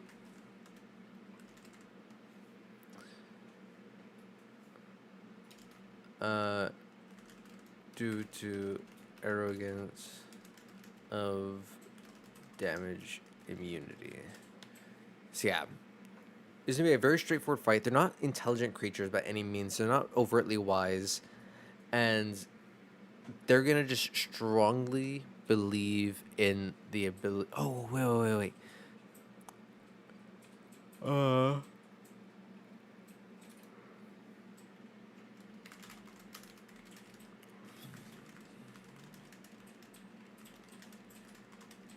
Yeah, they'll notice that there's no silver. The silverware will not be silver. There's no silver candelabras.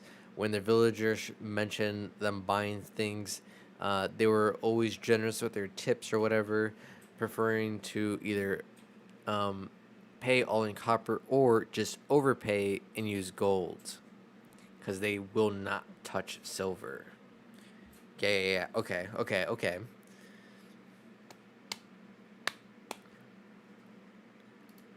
Yeah, and then, as I said, they won't have any special tactics because they're gonna fight very straightforwardly because of their unga bunga nature, and just purely relying on the fact that they're like, oh man, like we never take damage. We have, we're essentially immune to everything. We can just bulldoze through the world, quite literally. Um, and if the party does happen to have silvered weapons somehow, some way, that's when they kind of like freak out just a wee bit. Otherwise, they just keep going. Okay, but like, you have a couple magic attacks. I can still pull through. Yeah. Okay. Yeah. Yeah. No, that makes sense. Let's see. Let's see. Let's see.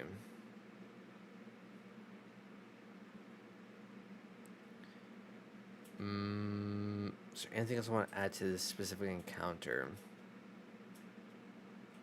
We have our quest. We have our tactics. Mm,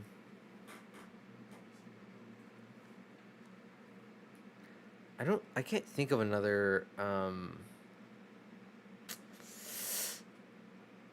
I can't think of anything else that would be tactic wise because their step block doesn't have a lot of variety and it doesn't have anything super special aside from that.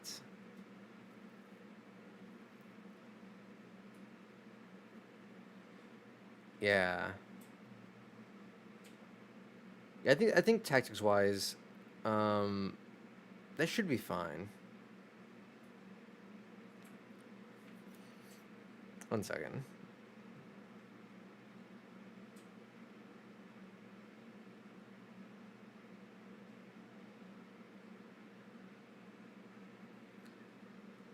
Okay.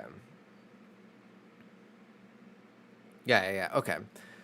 So yeah, tactic wise, they don't really have anything else. Nothing special. If they were more intelligent, then I would say maybe. Well, actually, no, no. It's a straightforward fight due to the arrogance of damage immunity, but they will focus on the healers slash um, casters first because, and regardless of whichever scenario we decide to go with, assuming the party doesn't immediately call them out or outright attack them as soon as they like see them in their cabin, um,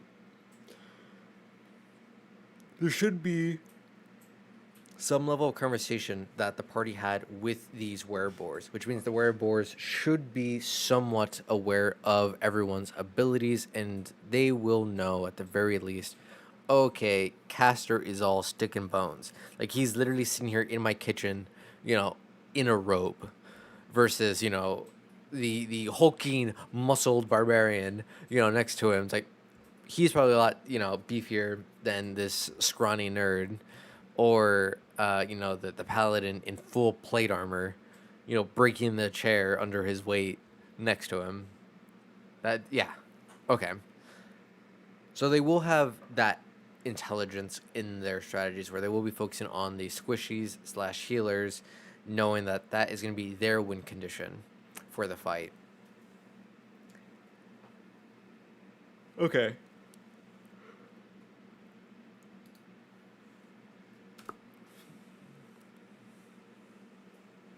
Alrighty, alrighty. Now let's go on to the next regular encounter. Wait. Unscrewed the entire cap of my water bottle. I was about to spill that all over myself.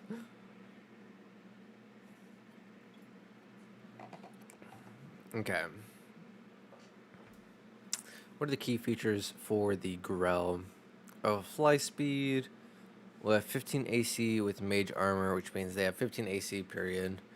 15 AC with mage armor. When it when a monster has something like that, where it's like, oh, we have this special AC bonus after we cast a spell, that is either the first spell I have the monster cast in the encounter, or it's something that I just say they arbitrarily like pre-cast on themselves every morning because they're not foolish enough to go around, completely unprotected. Cause yeah, it's like if I knew I was a squishy, little burb or a little brain thingy, and and I knew I could do something to make myself safer significantly, I would always cast that. There's no way in hell I wouldn't. So I feel like it's a little silly to assume otherwise, that they wouldn't have that just constantly on. All right, let's see. Ooh, immunity to lightning. I don't think there's a lot of lightning spells this early on. Immunity to lightning.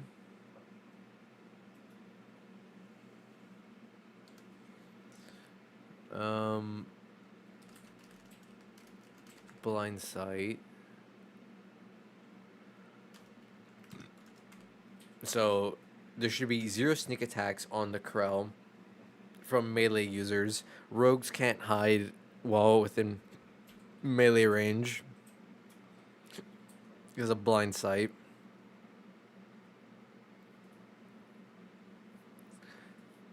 They are pretty stealthy, actually. So they could sneak up on the party. These giant brains with tentacles. Um.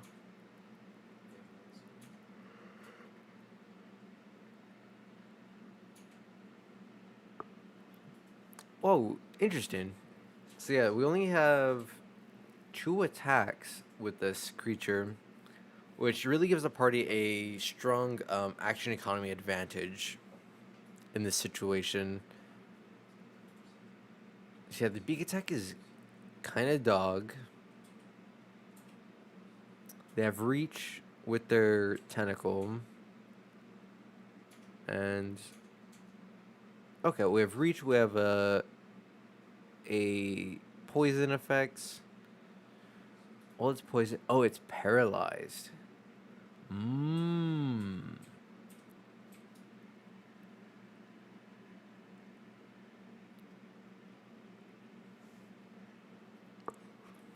Grappling the target, the crow can't make technical attacks against other targets when the crow moves. Any grappling moves with it. Okay, so it can drag players around, and it can paralyze them.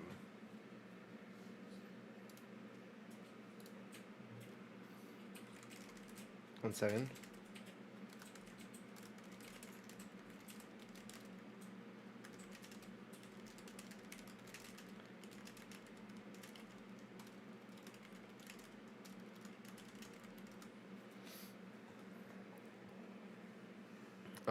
Okay, okay. So it can paralyze slash grapple with its tentacle attack, which is actually really impactful because if I remember correctly, paralyzed, yeah, all attacks against it are automatic crits. So it's gonna want to yoinky splinky someone with its tentacle, pull them close, and then munch on them with its beak attack, doing an automatic crit every single time for 3 times 4 is 12. Um, 24, 27 to 30 damage, depending on how you calculate your crits at your table. 27 to 30 total maximum damage you could deal with a crit because of poisoning it, paralyzing it, and grappling it with the tentacle attack. Ooh, that's nasty. Holy shit. That's devastating. Even for a level 4 party, if they fail the saving throw. Now the saving throw is a DC 11. DC con DC 11. So it's a very low chance that the party actually gets caught. I think this is like a legitimate 50% chance. For like wizards, this should be like what the hell? The stream just died? No? Weird. That's weird. So I think most casters should have a about 50% chance, maybe like 55%, chance of of failing this and then getting completely one-tapped.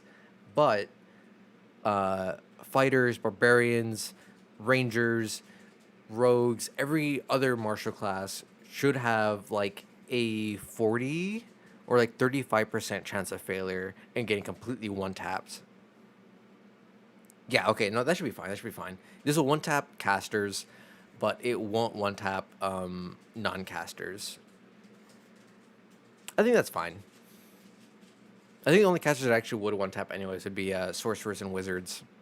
But if they're that close, they kind of deserve it. They shouldn't have been there.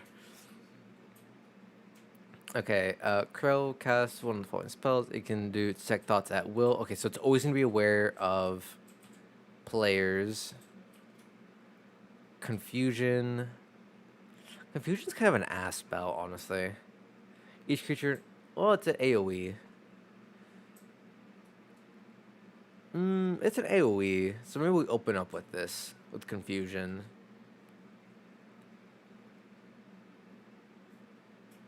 And we're just... Yeah, we're just doing one Crow.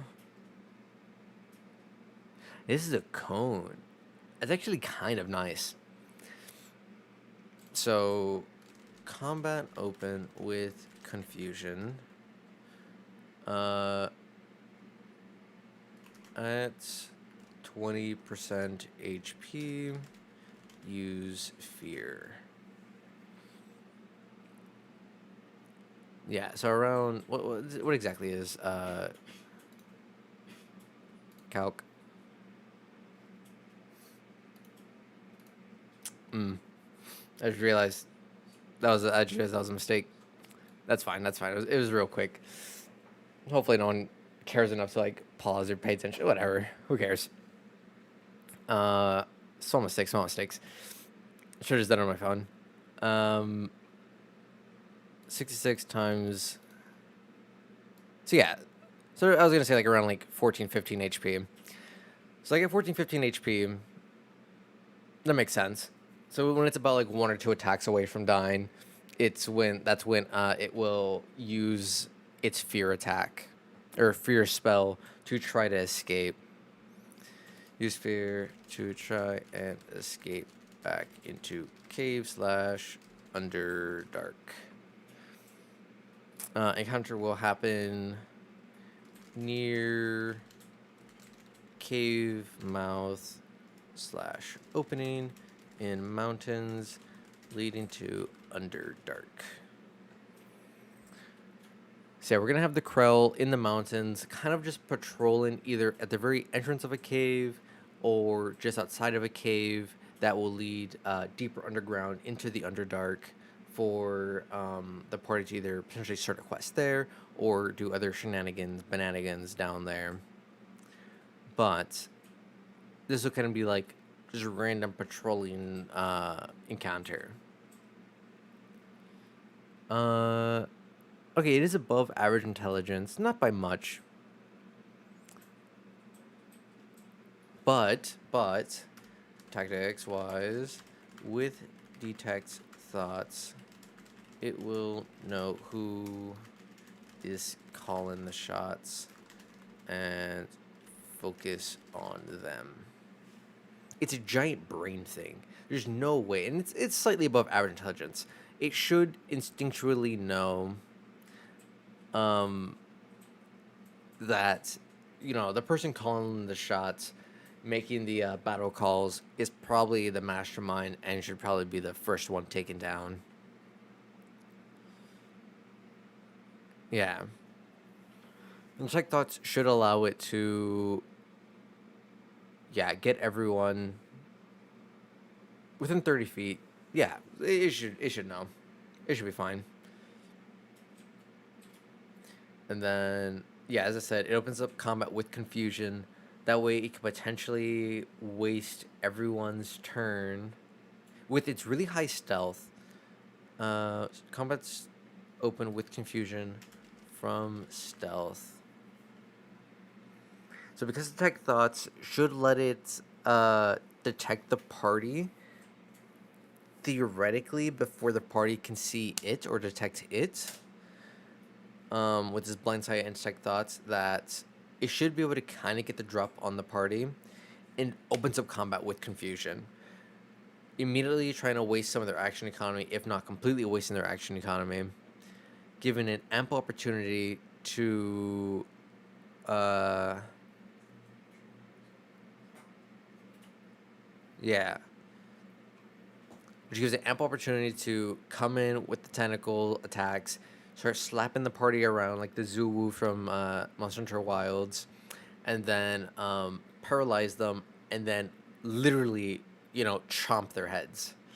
What? One second. What's the owl from the Tootsie Pop commercial? Uh, Tootsie Pop owl.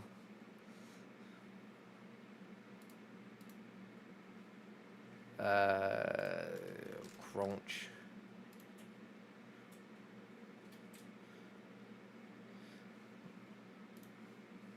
Uh, this thing essentially. It just crunches on them like the Tootsie Pop owl. It's like peoples, and just crunch. It gives them nice little chompers, and that takes them out, or at least one of them out. Okay. Yeah, that's pretty good tactics wise for that one. All right, now we get to the fun ones, the two dragon fights, or the dragon encounter. Now, I know at the very beginning I was mentioning that like I try to use monsters that people don't utilize all too often. However, I feel like it's still fair game to use basic-ish monsters if you are able to use them incongruent with something else. That way it that way it gives a little bit more flavor to what's going dog dig, if you know what I mean. Because it definitely changes up how the encounter works if you are able to mix and match it with something else. So, like in this specific situation, obviously we have the regular white dragon lane, which common everyone knows what a white dragon is, blah blah blah. However, where this quest or where this encounter can lead to later down the line is what's intriguing, because lore wise, crystal dragons are like very friendly with white dragons. So, we have these two childish dragons who are, just hanging out in their youths, forming memories with their above average, well, not the white dragon, he's stupid as shit, but the crystal dragon with his above average intelligence, significantly above average intelligence, is out here like, oh man, look at my dumb friend, Mr. White Dragon over here. White Dragon's the one eating paste in school, while the crystal dragon's, Poindexter. He's like, actually, guys, we should be doing this. Um, he's hanging out with his little buddy, White Dragon, and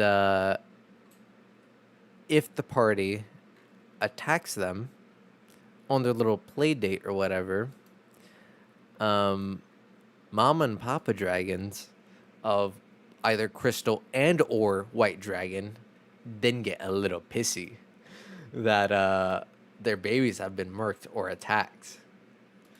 Or there's so many ways you can actually like spin this encounter to make it so cool, with like the ramifications of however you have it play out. So like in this specific situation, like I'm like just off the dome, I'm thinking, you have party, rolls up on the two dragon lanes, on the worm lanes, is only able to murk one of them. The other one manages to escape, runs off, but because for example, let's say that the crystal one is the one that escaped. White Dragon Mama is pissed off that White Dragon Baby got murked after hanging out with Crystal Dragon Baby. So now White Dragon Mama is going on a rampage in the mountains looking for Crystal Dragon Mom to seek revenge. And now there's like this giant dragon battle that's happening in the mountains that could affect, local caravans and stuff like that, or villages and shit like that. it just opens itself up to like so many cool different like story plot points you could do. Even though White Dragon Wormlane is common, or commoner. But we spice it up by throwing in the Crystal Dragon, and as I said, it adds so much more dynamicism, not even just to this specific encounter, but to future consequences of this encounter. Because if the party successfully murks both babies, now it has two sets of dragon parents that are pissed off. If it only successfully murks one of them, it's got, one set of dragon parents either pissed off at them or pissed off at the other dragon, and then there's like big dragon battles. Or if the party somehow fails to murk both of them, it just has two pissed off dragon parents that are chasing it. Because Crystal Dragon will be able to communicate its thoughts appropriately to Mama and Papa due to its significantly higher intelligence. Yeah. And then, okay, so they both. Okay, so White Dragon has straight up immunity to cold. Crystal Dragon has resistance to cold and radiant. So yeah, they should be able to. I mean, they're dragons. They're having fun. They're children. They think it's all fun and games. So I don't think they'd ever have an issue dragon breathing one another or catching each other in their dragon breaths. But they still shouldn't really be a thing that it's very easy. The Crystal Dragonling is smart enough to know never to be in a conal range in front of the White Dragon. So there isn't a chance. There is a very real chance that they blast your party with two different breath attacks from two different angles, and just completely, toast them. Well, I guess more accurately, freeze them. Because it does cold damage, and then radiant, I guess, to burn the flesh or blind them, however you like to idealize radiant damage. Yeah, okay. Uh, cold resist and radiant resist for crystal. I spelled crystal wrong. And cold immunity for white.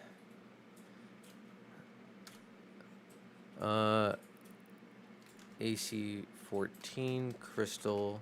So yeah, the crystal's gonna be a lot more fragile compared to the white dragon. And 16 for white compared to the white dragon.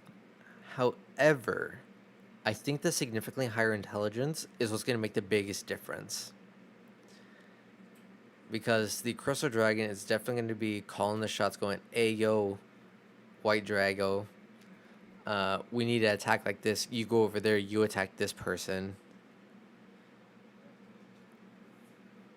Yeah. Yeah. And then plus we have like the little bonus of the extra radiant damage. Oh no. So this also just bonus cold damage. Okay, so it's not too special. Never mind. So bite attacks are going to be as normal. Have this blah blah. The dragon then gains 5 temp HP by absorbing a portion of the radiant energy. Ooh, I didn't even know it could gain temp HP. That's actually kind of wild. Ooh, okay. Breath attacks. Recharge 5 through 6. I think a 5 through 6 is a 30% chance recharge. Holy shit. So yeah, it's got a 30% chance to recharge its breath attack every single round. Which is actually kind of sick nasty, to say the least. Yeah, 22 points of cold damage in a cone and 18 points of radiant damage in a cone is ridiculous. Breath attacks, DC 12 con. So luckily, the Constitution saving throw is fairly low. So again, it's about like a 50-50 for most classes, whether they take full damage or half damage on both of these fronts. The big thing is going to be that the crystal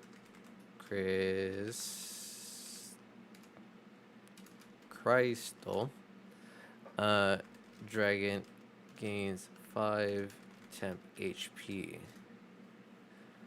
That's actually going to be kind of big because if it manages to recharge its breath attack often enough, even if it does it twice in the encounter, gaining an extra 10 HP on this dragon is actually crazy. Because that could completely negate one kind of dud of a oh wait, because this is level 4. So that could completely almost negate all of the damage of a firebolt, cantrip, um, uh, a poison spray. Yeah, dude, 5 temp HP is crazy for a level 4 fight. And if it does that twice, oh my god. It doesn't need the damage. It just absorbing that HP gives it almost one extra round it could potentially live, which is devastating. Because one extra round where the breath weapon happens to recharge, it's just another, like, roughly 18 damage in a cone, which is stupid. God, I love it. Again, like, this is why, like, I enjoy so much about these encounters, is, like, finding and thinking up these, like, creative, stupid ideas that could either completely punish your party or just really bring it to the next level. And then guidance. Which one's guidance again? What does this one do? I always forget what this does. Concentration 1 minute, blah blah. Ability check.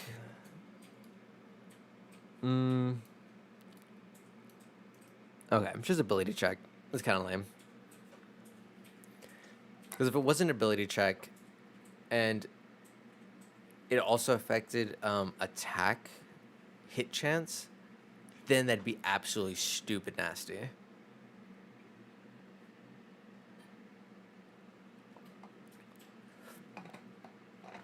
Oh, it's also got blind sight? Do they both have blind sight? Okay, they both have blind sight. Okay. So there's no true sneaking up on these guys. That's fine. It's got some crazy saving throws.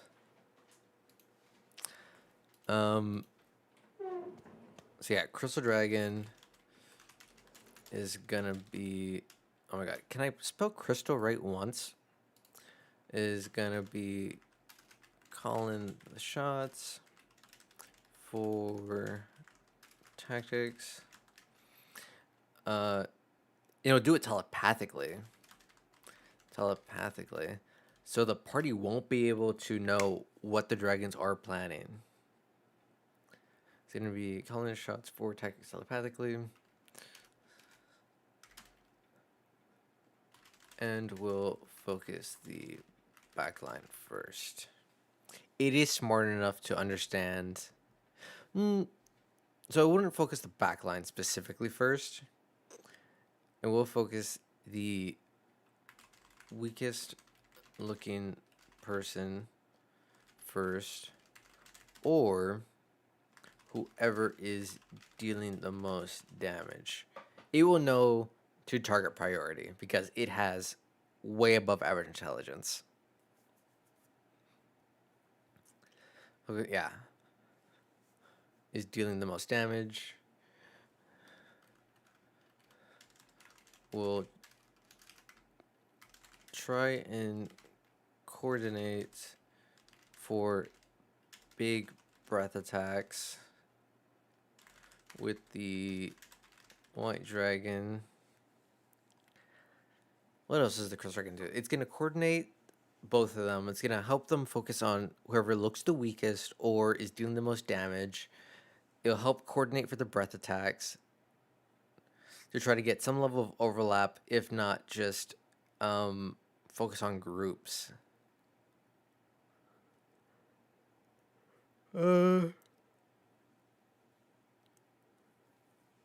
Okay. So now where am I going to have this encounter? Where should we have this encounter happen? In the mountains. Does it make sense? Should we have the dragons flying in the air? Just up about in the mountains. Party sees them, tries to play a skeet shot or duck hunt, duck go, not duck go, duck hunt. But then upon doing so, they piss off the dragons. I mean, we could do that, or we could just do a very simple shenan where let's see. That's a we could have them go duck hunt on the dragons, and that's how they discover them. Or or they're in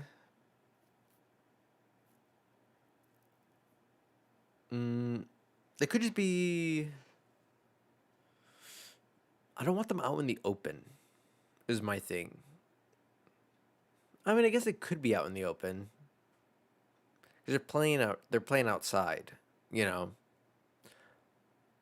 Mommy dragons were like, "All right, honey, go outside and play with your friend. You know, don't track any mud inside." Hmm. I don't want them too close to their nest. Is my thing, because I don't want there to be any type of confusion or fear uh, that mommy dragons are gonna come swoop in, you know, immediately. I want the party to feel like, oh, we can maybe potentially murk these two dragons, and then go after this. We can find the rest. Mm, yeah, I'm still torn. So we have duck hunt style, or in a clearing where the party finds the gem-like scales of the crystal dragon. Yeah, because I want them like finding like crystals. I want them to like follow some level of trail, which is why they find the dragons. Hey, ships like scales. Because of dragon. Uh-huh.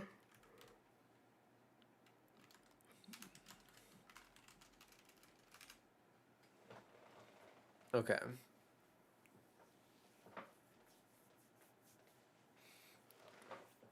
Um I think because of their flying and other shenanigans like that, pre-roll a perception check for the dragons.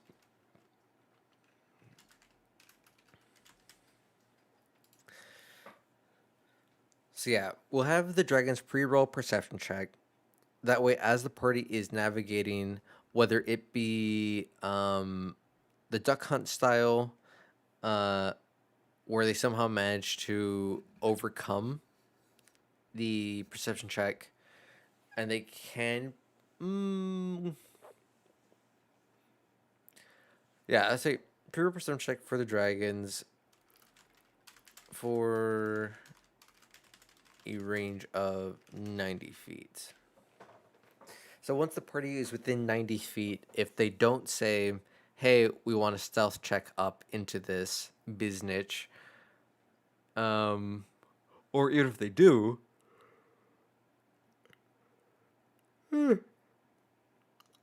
that is when the dragons will notice, communicate to one another, and swoop down onto the party.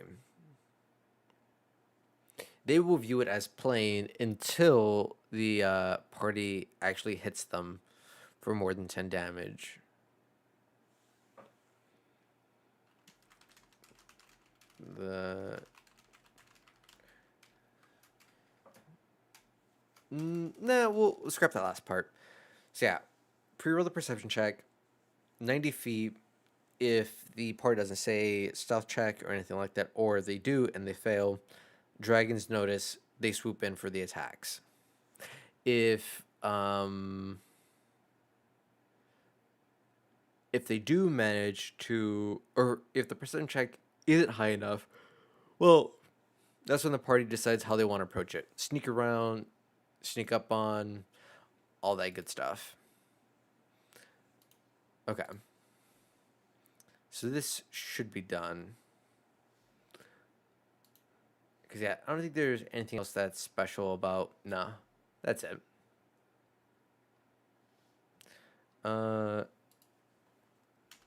They will always try to maximize breath damage.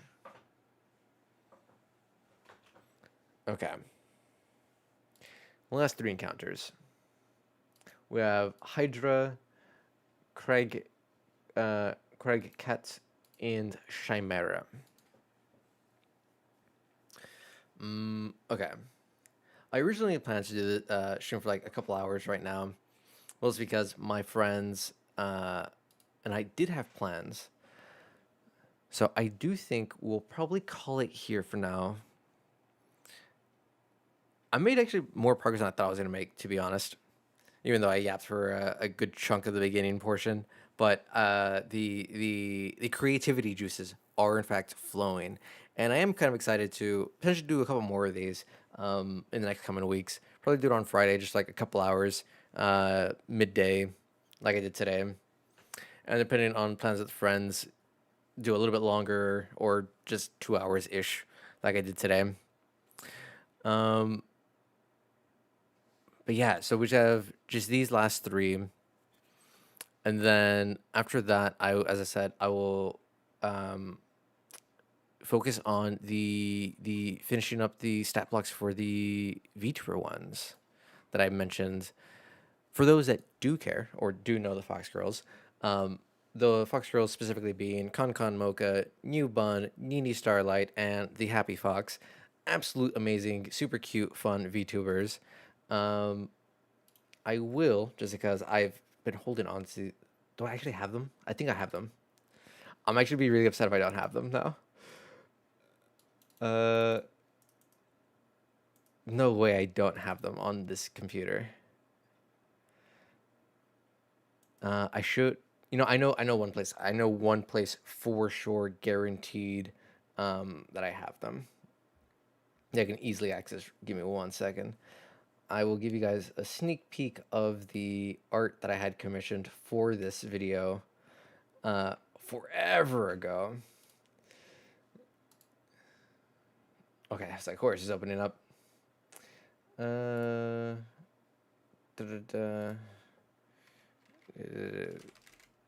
VTuber series. This one is Nini. This one, Mocha. 1 second.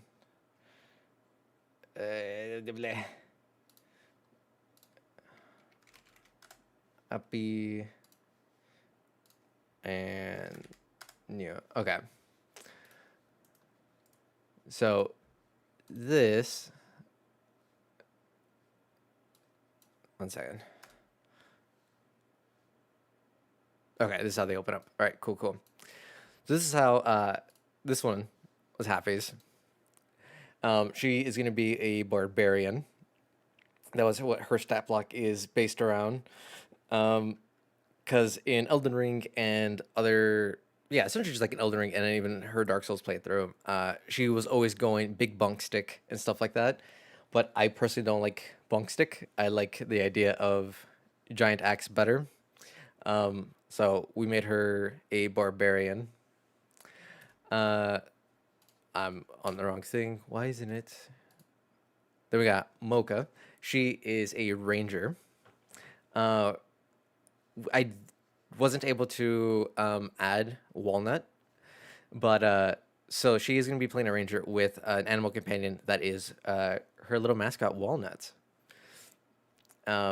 because Mocha also loves Timo, I decided to give her kind of like a Timo-esque helmet um, and goggles for her to utilize as she is a ranger. I thought it was tons of fun and very cute. Nini is obviously a mage. Nini was a little bit more difficult for me to figure out which way I wanted to go about it and how I wanted to go about that entire stat block, just because she has both her light mode and her dark mode, and I feel like her dark mode feels very much like a fire mage, and I'm like, okay, how many fire spells like do I want to give her? Do I want to give her a bunch of fire spells, so on and so forth? And I was not fully sure how I want to go about it. Or did I want to go with her light mode, which I felt like because she's needing starlight, I'm like, that's radiant damage or, type stuff. So I'm like, which one do I really want to go with? Fire or radiant?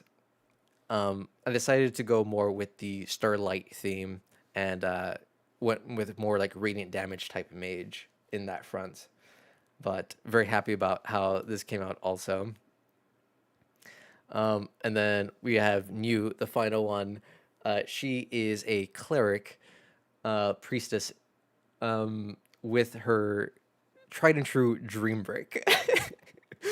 As I said, like I tried to where I can, either in the art or in the stat block, include what little inside jokes I could and stuff like that.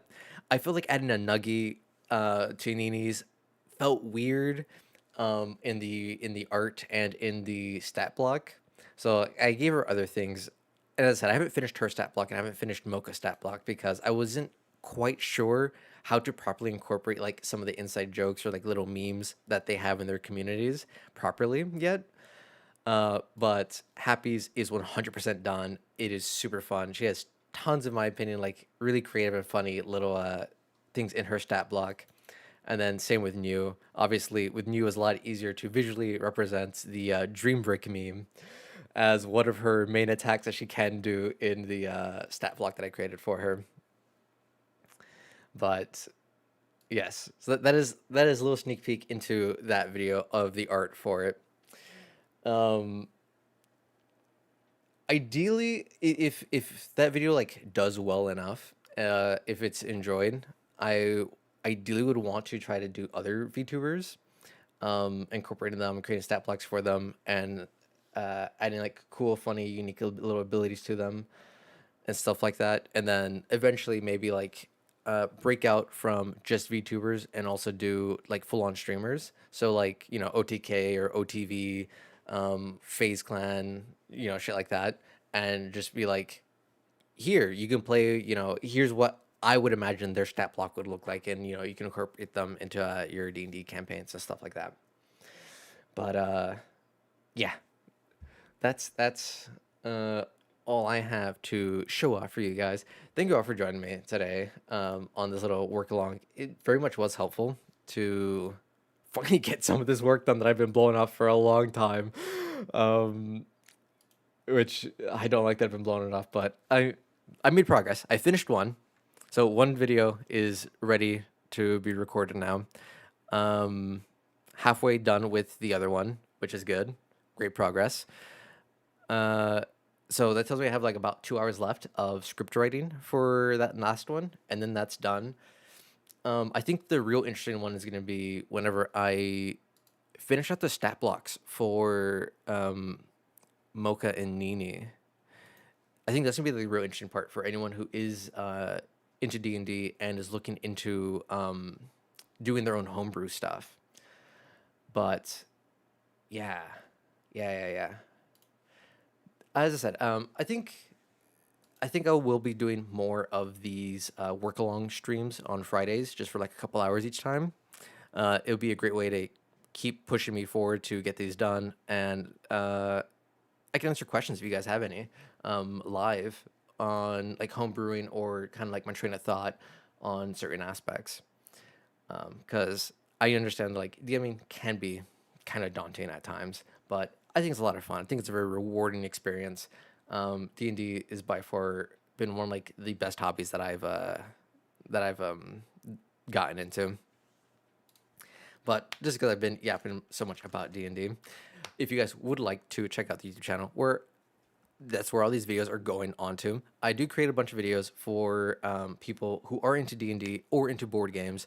Try to break them down to make both of the hobbies as easily accessible as possible. It is mostly focused on the D&D side. It is mostly focused on DMs more so than players right now. And it is more focused on new DMs versus super veteran DMs who've been playing and doing shit for years and years and years. I still have videos and tips for them also that I think could help make things a little bit easier or make things a little bit nicer. But a lot of what I create is trying to make the hobbies more accessible to more people, so more people can enjoy the fun that is D&D and board games. I create review videos for different D&D books, different board games, how to plays, master classes where I fully unga bunga down every board game. I mean, a couple board games that I've actually done, but all that good stuff. Um, yeah. And then if you guys would like to join the Discord, feel free to join that. Here's a link for that. Oh my god, I can spell. There we go. If you guys like to join that, feel free to do that. We can yap about D&D, board games, or even just regular video games over there. Um, Tomorrow I will be streaming at my normal time of 3 p.m. CST. We will be doing more Elden Ring. Um, I think from when I last checked on my boss tracker, I am mostly done. I'm almost fully done. I don't have very much left, and then I have finished all the bosses in the DLC for Elden Ring, and then once that's completed, we can jump into Baldur's Gate 3 finally and do a completely no magic build, nothing but martial classes. So a double rogue barbarian fighter, and the only magic allowed is magic items and spell scrolls. So that's gonna be lots of fun for me as I struggle bus through a lot of the areas and just completely martial break everything. But yeah, I think that's enough stalling and yapping on my end. I'm gonna grab a quick bite to eat. My friends are telling me I'm already late. But thank you for joining me. I hope you guys had fun. Or were able to enjoyed working alongside me, doing your own thing, whatever it was. But hope to see you guys either tomorrow for some Elden Ring or Sunday for some Hades. I do roguelikes on Sundays. But that's all for me today. Hope you guys have a great rest of your afternoon or day or night, depending on what time zone you're in. It could be many different times of the day.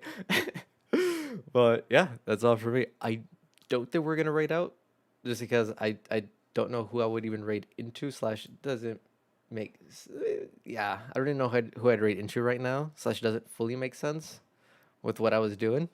Um, so I think we'll just call it here. We won't rate today, but I hope you guys, as I said, had a great day, had a great time, and I'll see you guys next time. Peace.